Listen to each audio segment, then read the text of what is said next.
We were studying electrochemistry.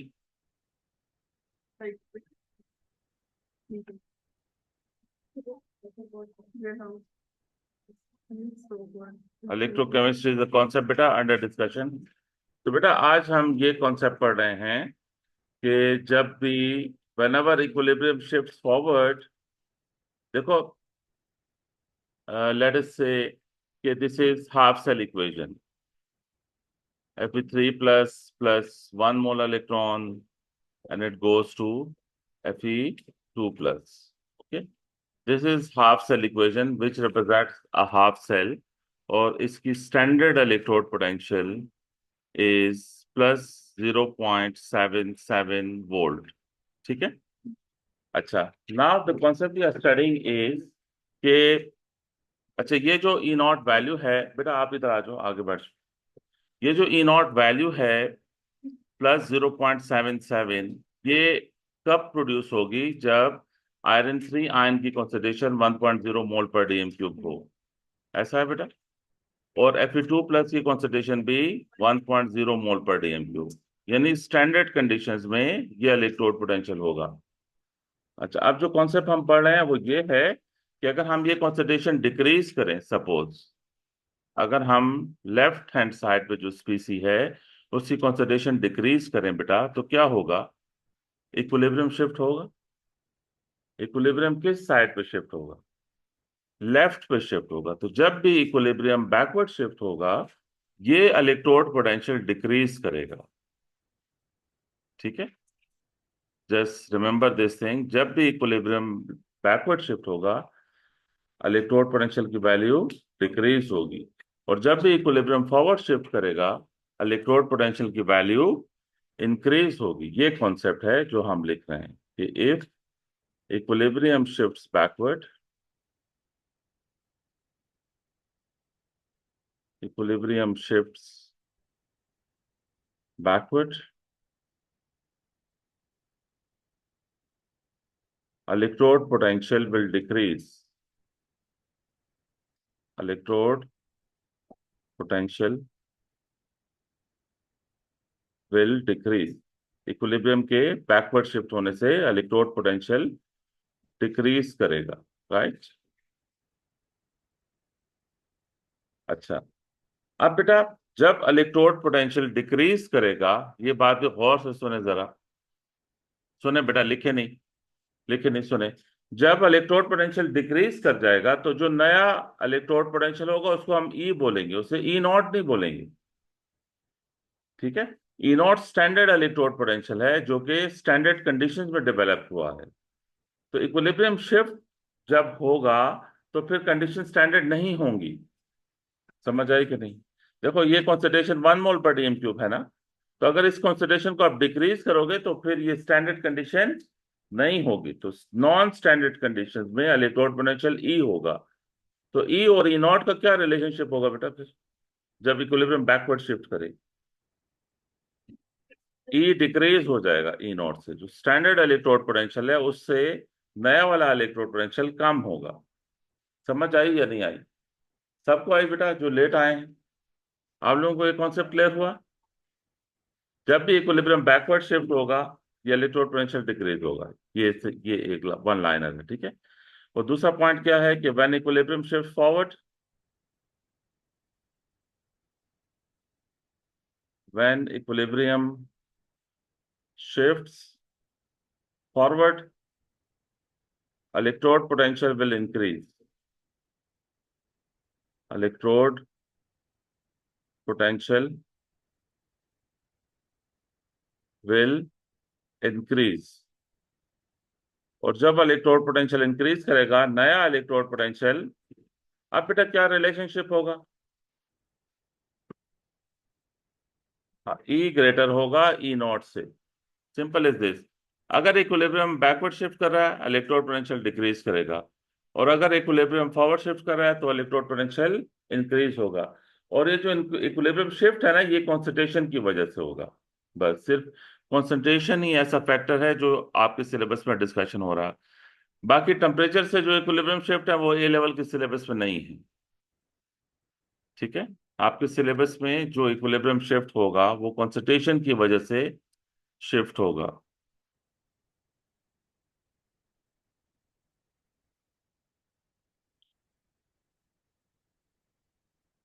Done. अब इसको इसको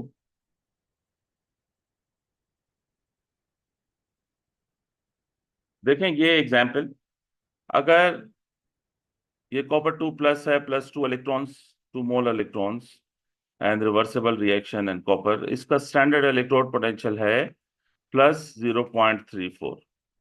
बेटा देखो सब सामने, ये +0.34, ये इलेक्ट्रोड पोटेंशियल किस कॉन्सेंट्रेशन ऑफ कॉपर 2+ पे डेवलप हो? 1 मोल/dm³ अगर कॉपर आयन की कॉन्सेंट्रेशन हो तो फिर ये E0 वैल्यू होगी। लेकिन अगर समहाउ हम कॉपर आयन की कॉन्सेंट्रेशन को इंक्रीज करें, फिर बेटा क्या होगा? कॉपर आयन की कॉन्सेंट्रेशन इंक्रीज करने से इक्विलिब्रियम किस तरफ शिफ्ट होगा? फॉरवर्ड शिफ्ट होगा। जब भी इक्विलिब्रियम फॉरवर्ड शिफ्ट होगा, ये इलेक्ट्रोड पोटेंशियल क्या करेगा? इंक्रीज करेगा। समझ आई? एंड वाइस वर्सा, अगर मैं कॉपर आयन की कॉन्सेंट्रेशन डिक्रीज करता तो फिर इक्विलिब्रियम ने बैकवर्ड शिफ्ट होना था, फिर इलेक्ट्रोड पोटेंशियल डिक्रीज हो जाता। तो ये जो आपको डेटा बुकलेट में वैल्यूज है ना इलेक्ट्रोड पोटेंशियल की, ये स्टैंडर्ड कंडीशंस की वैल्यूज हैं। अब अगर आप कंडीशन चेंज करोगे, कॉन्सेंट्रेशन चेंज करोगे, तो ये E0 की वैल्यू भी चेंज हो जाएगी। ठीक हो गया? किसी का कोई क्वेश्चन? कॉन्सेप्ट समझ में आया? इक्विलिब्रियम बैकवर्ड शिफ्ट होने से E0 की वैल्यू डिक्रीज करेगी, इक्विलिब्रियम फॉरवर्ड शिफ्ट होने से इलेक्ट्रोड पोटेंशियल की वैल्यू इंक्रीज करेगी। ठीक है? और जब वैल्यू इंक्रीज या डिक्रीज करेगी तो फिर उसे हम ई से रिप्रेजेंट करेंगे, क्योंकि अब वो जो इलेक्ट्रोड पोटेंशियल है, नया इलेक्ट्रोड पोटेंशियल, वो स्टैंडर्ड कंडीशन में नहीं है, वो नॉन स्टैंडर्ड कंडीशंस में है। ठीक है? अच्छा, अब इक्विलिब्रियम शिफ्ट करने के बाद जो न्यू इलेक्ट्रोड पोटेंशियल है उसे मेजर कैसे करेंगे? How to measure, how to major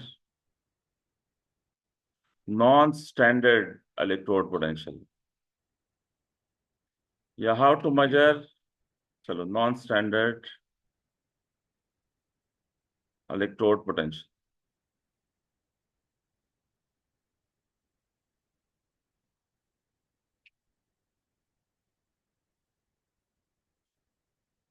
तो बेटा इसका आंसर है, इसके लिए हम यूज करेंगे नर्स्ट इक्वेशन। ओके, क्या यूज करेंगे? नर्स्ट इक्वेशन यूज करेंगे। जी हाँ, 298 टेम्परेचर का चेंज से भी इक्विलिब्रियम शिफ्ट होता है, लेकिन आपके सिलेबस में ए लेवल्स में टेम्परेचर चेंज रखा नहीं है इन्होंने। हाँ, टेम्परेचर चेंज की बेस पे सिलेबस की डिस्कशन नहीं, वैसे केमिस्ट्री में टेम्परेचर चेंज से भी इक्विलिब्रियम शिफ्ट होता है, उसकी भी फिर कैलकुलेशन के फॉर्मूला है।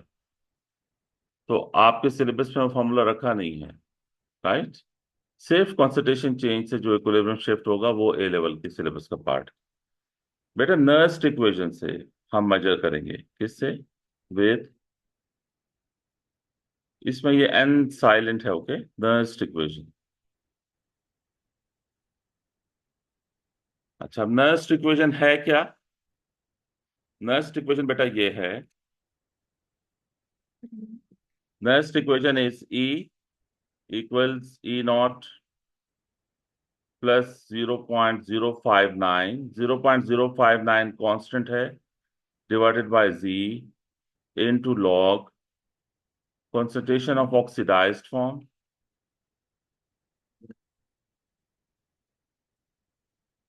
divided by concentration of reduced form। Formula आपको याद रखना है, ओके? क्वेश्चन में जरूरी नहीं कि फॉर्मूला गिवन हो। Oxidised form divided by reduced form, जी है। अच्छा, ई इसमें क्या है? ई इलेक्ट्रोड पोटेंशियल है under non standard conditions. E is electrode potential under non standard conditions.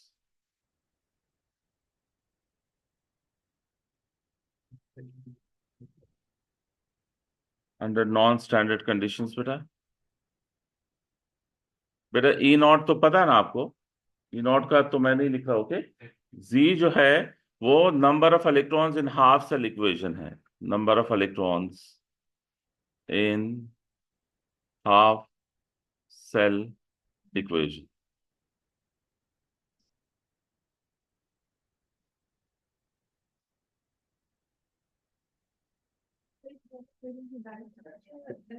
जी नहीं नहीं, हाँ, ये एक हाफ सेल के लिए बेटा है, एक हाफ सेल में जो इलेक्ट्रॉन्स होते हैं। समझ आ रही है बेटा?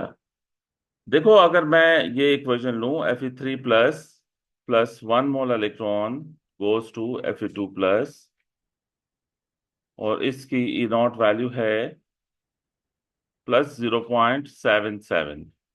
देखो लिखना छोड़ो बेटा, सामने देखो, देखो ये प्लस 0.77 ये स्टैंडर्ड इलेक्ट्रोड पोटेंशियल है। ये किस कॉन्सेंट्रेशन पे होगी? जब Fe2 और Fe3 दोनों 1 मोल/dm³ हो।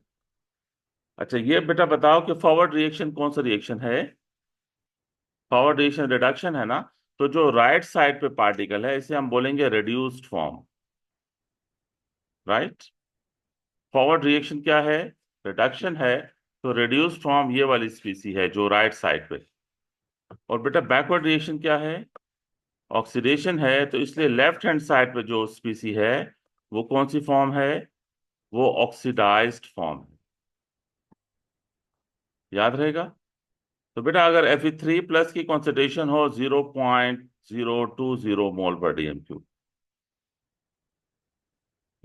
M cube, okay. और बेटा अगर Fe2 प्लस की कॉन्सेंट्रेशन हो 0.70 मोल/dm³। देखें बेटा सामने। तो आप बताओ क्या ये स्टैंडर्ड कंडीशंस पे ये हाफ सेल ऑपरेट कर रहा? कॉन्सेंट्रेशन हमने चेंज कर दी है। कॉन्सेंट्रेशन चेंज करने से अब ये नॉन स्टैंडर्ड कंडीशंस पे ऑपरेट कर रहा। तो अब इसका इलेक्ट्रोड पोटेंशियल क्या होगा? जाहिर है ये तो नहीं होगा ना प्लस 0.77, नहीं होगा। तो न्यू इलेक्ट्रोड पोटेंशियल कैसे कैलकुलेट करेंगे? ई इक्वल होगा, ई नॉट क्या लेना है? Plus 0.77। Standard electrode potential plus 0.77 है, प्लस 0.059 कांस्टेंट है, डिवाइड बाय जी जो है ना, ये 0.059 आपने याद रखना है, ओके। जी नंबर ऑफ इलेक्ट्रॉन्स हैं, तो कितने इलेक्ट्रॉन्स इन्वॉल्व हैं इस हाफ सेल इक्वेशन में? 1। तो ये 1 हो गया इनटू लॉग ऑक्सीडाइज फॉर्म की क्या कॉन्सेंट्रेशन है?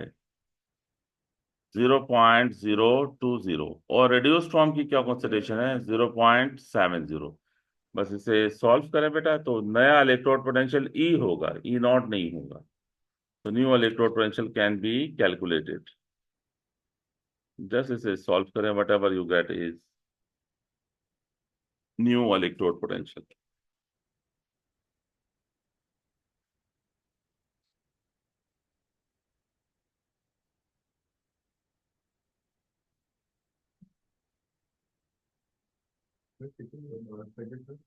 सॉरी, 1 डेसिमल पॉइंट या 2 डेसिमल पॉइंट तक, प्लस 0.68। तो this is new electrode potential, okay.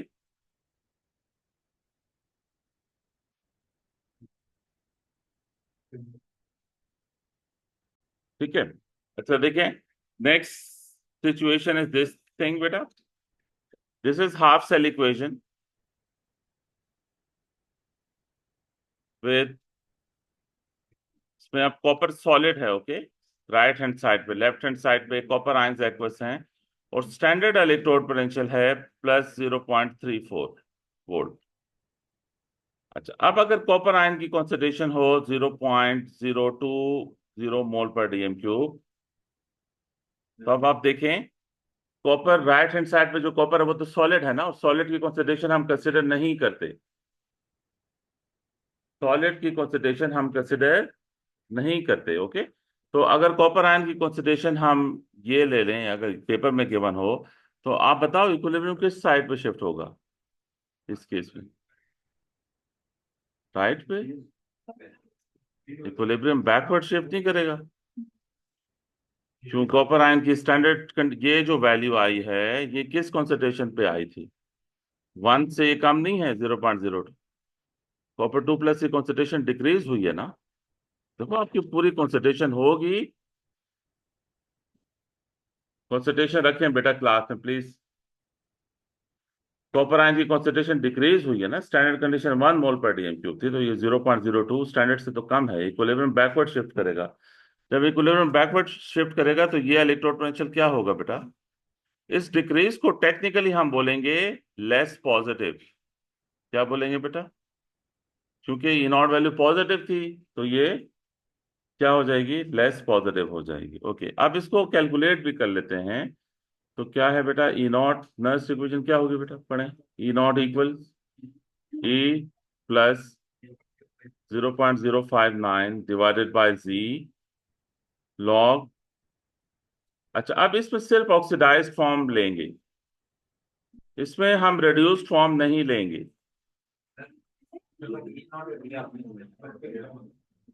Sorry, yes बेटा, इसमें सिर्फ हम ऑक्सीडाइज्ड फॉर्म लेंगे, रिड्यूस्ड फॉर्म नहीं लेंगे। क्यों? क्योंकि रिड्यूस्ड फॉर्म हमारे पास सॉलिड है और सॉलिड की कॉन्सेंट्रेशन हम कंसिडर नहीं करते। तो एक दफा चेक कर लें कि क्या बेटा न्यूमेरिकल वैल्यू उसकी बन रही है। 0.34 प्लस 0.059, जी की जगह क्या लेंगे? 2 लेंगे, प्लस लॉग ऑक्सीडाइज्ड फॉर्म की कॉन्सेंट्रेशन है 0.020। जस्ट समवन शुड सॉल्व कि क्या है इसकी न्यूमेरिकल वैल्यू। फिर करें, फिर करें माइनस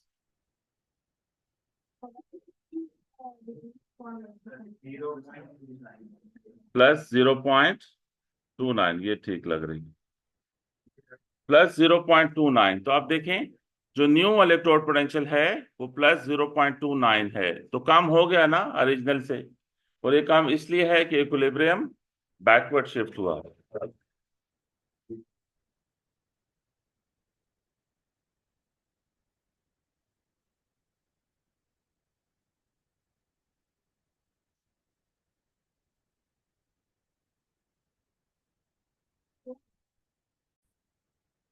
ये बेटा डायग्राम ना बनाए, ओके? ये डायग्राम बनाने की जरूरत नहीं है, उससे बहुत टाइम वेस्ट हो जाएगा। Just try to understand the concept.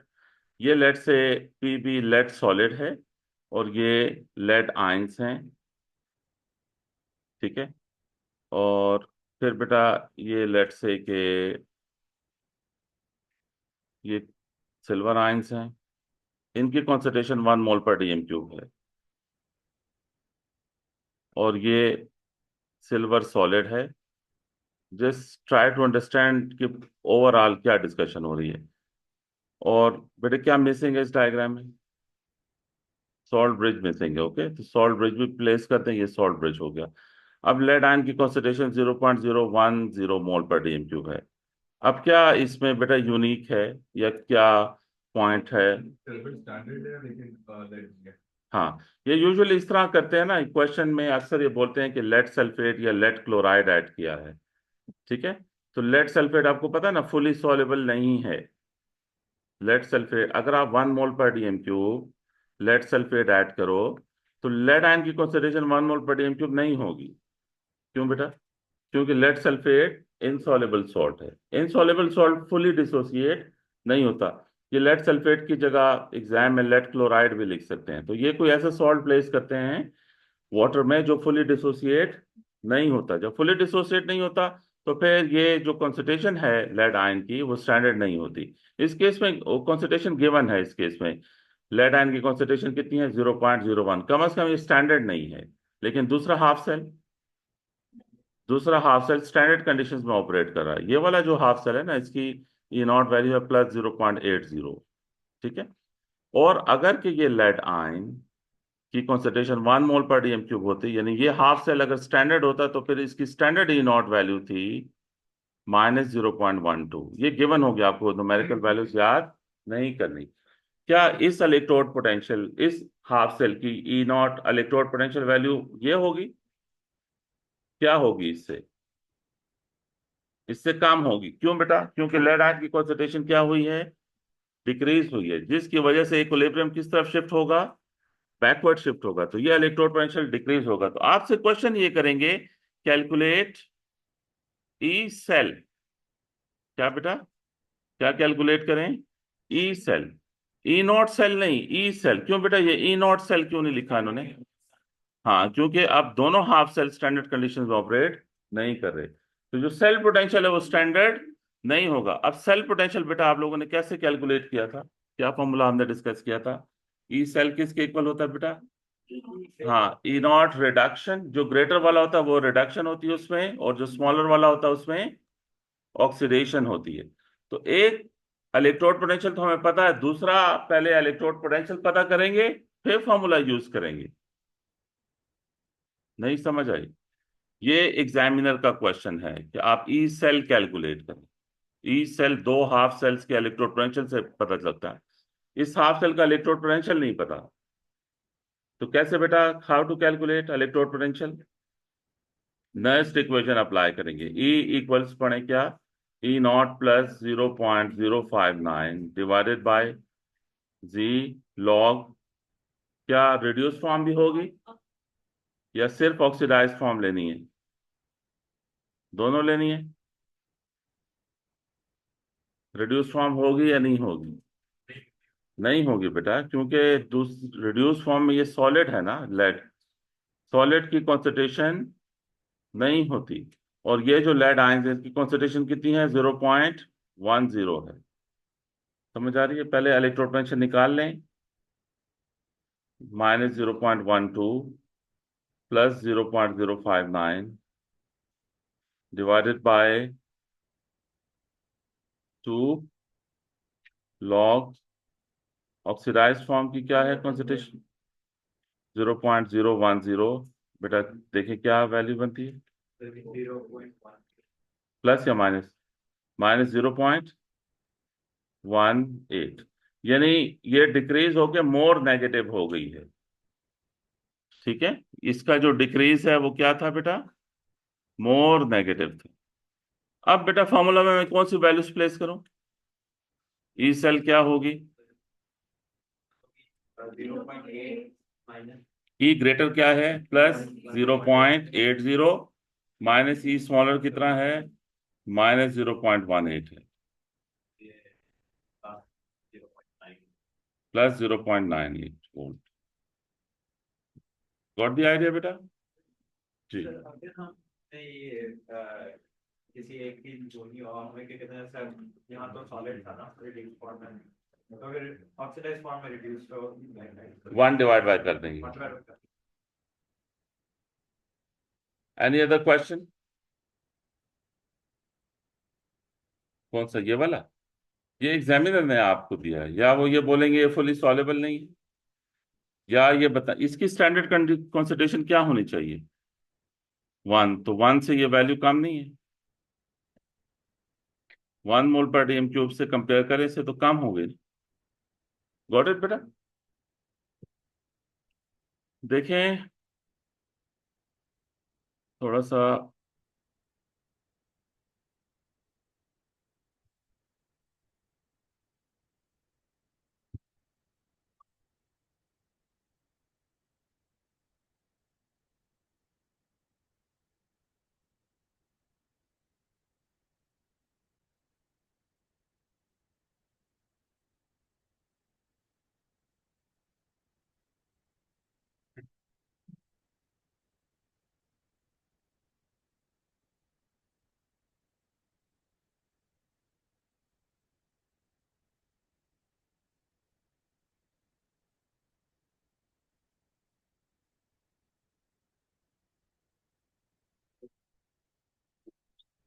बेटे बताएं इस क्वेश्चन को।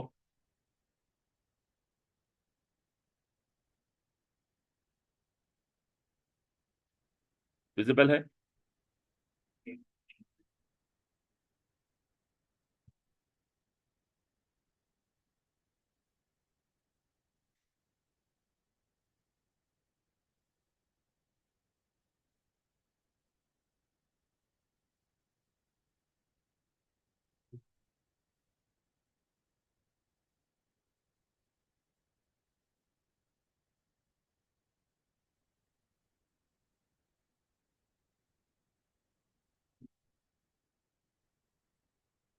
ये बेटा देखें, ई नॉट सेल है,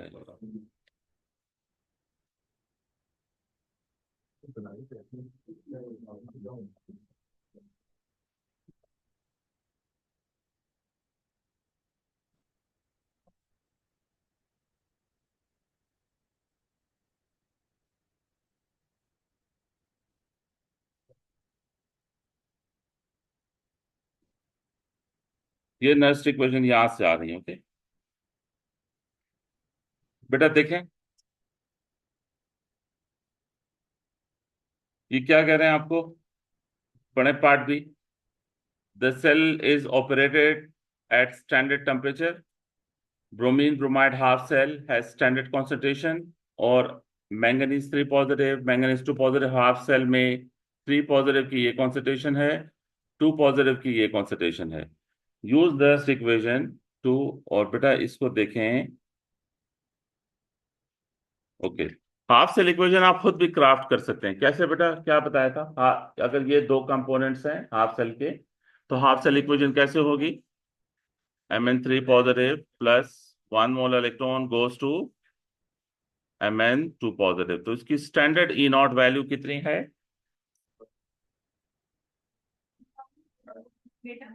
standard E nought value data booklet से बेटा देखनी पड़ेगी। ओके, किसी के पास है data booklet? Anyone with data booklet बेटा?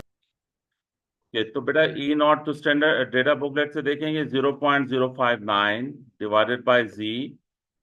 जी 1 है, हाफ सेल इक्वेशन में 1 मोल इलेक्ट्रॉन है। ऑक्सीडाइज्ड फॉर्म बेटा कौन सी है, और रिड्यूस्ड फॉर्म कौन सी है? ये ये जो है ऑक्सीडाइज्ड फॉर्म है, और ये क्या है बेटा? तो ऑक्सीडाइज्ड फॉर्म इज 0.5 और रिड्यूस्ड फॉर्म इज 0.10।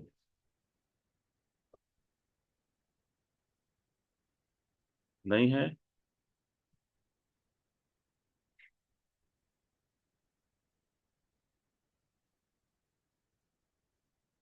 होना तो चाहिए।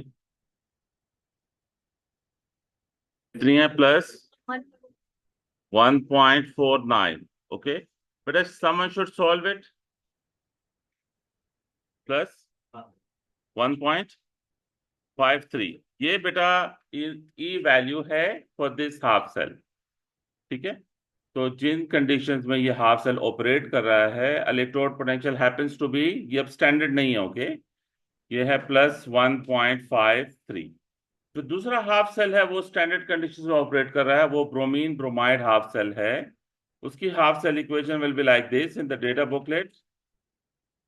उसका इलेक्ट्रोड पोटेंशियल मुझे याद है। ओके, प्लस ब्रोमीन ब्रोमाइड का प्लस 1.07 है। तो बेटा अब ये ई सेल क्या होगा? देखो इन्होंने नॉट नहीं लिखा हुआ, जब स्टैंडर्ड कंडीशंस में ऑपरेट नहीं कर रहा one of the half cell, इसलिए सेल पोटेंशियल स्टैंडर्ड नहीं है। तो सेल पोटेंशियल कैलकुलेट करें बेटा, कैसे कैलकुलेट करेंगे? हाँ, रिडक्शन, जो ग्रेटर इलेक्ट्रोड पोटेंशियल होता है उस पर रिडक्शन होती है। ठीक है, और जो कम होता है इलेक्ट्रोड पोटेंशियल, उस पे ऑक्सीडेशन होती है उस हाफ सेल में। तो बेटा डिसाइड करें कौन सा ग्रेटर है कौन सा स्मॉलर है। ये यहाँ इस हाफ सेल में रिडक्शन होगी और दूसरे हाफ सेल में ऑक्सीडेशन होगी। तो क्या होगा? 1.53 minus plus 1.07। Does it make sense? जी बेटा, नहीं जरूरी नहीं। किसकी वैल्यू?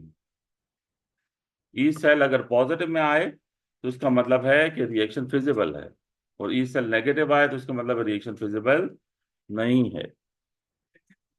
नेगेटिव उस केस में आएगी जब आप अगेंस्ट द रूल जाओगे। रूल ये है कि आपने ऑक्सीडेशन रिएक्शन उस इक्वेशन में कॉज करना है जिसकी ई नॉट वैल्यू कम है। तो जिसकी ई नॉट वैल्यू कम है वो इक्वेशन यूजुअली फ्लिप होती है। ये रूल्स हैं, ये रिएक्शन इस तरह से होंगे। जिसकी ई नॉट ग्रेटर है उसमें फॉरवर्ड रिएक्शन होगा, जिसकी ई वैल्यू कम है उसमें बैकवर्ड रिएक्शन होगा। इन रूल्स को आप फ्लिप करो तो फिर ई की वैल्यू, ई सेल की वैल्यू नेगेटिव आएगी। मतलब आप उस इक्वेशन को फ्लिप कर दो जिसकी ई नॉट वैल्यू बिगर है, तो फिर ई सेल नेगेटिव आएगा। Right, and overall cell reaction बेटा ये कैसे करेंगे? ओवरऑल सेल रिएक्शन कैसे होगा बेटा? दोनों इक्वेशंस को ऐड कैसे करेंगे बेटा? किस इक्वेशन को फ्लिप करेंगे? स्मॉलर ई नॉट वाली को फ्लिप करें तो 2 bromide goes to bromine plus 2 electrons, और जो फर्स्ट इक्वेशन है उसे अनफ्लिप रखें।